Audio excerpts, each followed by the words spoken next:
Herb London Center for Policy Research president. Herb, let me start with you. You've studied this kind of stuff for a long time. So this is not just about the unfairness of it, which President Trump points out, but the absurdness of it. This is supposed to be a military operation. We're supposed to go. Last year, Russia had an exercise. They put 100,000 troops right on NATO's border to send a message. If they wanted to invade, there was nothing I think those NATO countries could have done. I think that's exactly right.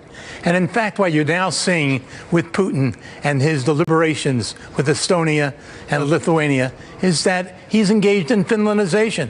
He is saying, you know something, you cannot count on NATO. As a consequence, if we want to invade, we could. We choose not to do so, but we could.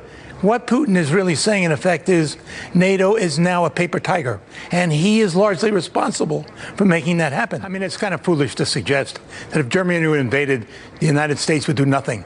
That is certainly not true, not on the basis of all of the empirical evidence we have. The U.S. Trade Representative just put the data out, and they're talking about a couple of things here, because we know we leveled $34 billion in tariffs.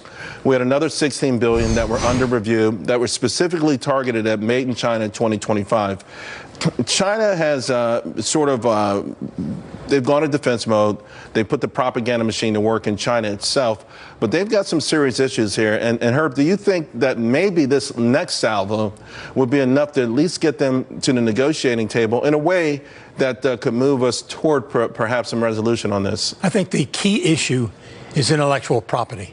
We are moving into the age of technology where, in fact, it's critical in thinking about tariffs, thinking about trade. The United States has a distinct advantage. We're perfectly willing to share with the Chinese if they're willing to play fair. Unfortunately, we have not seen the Chinese play fair before.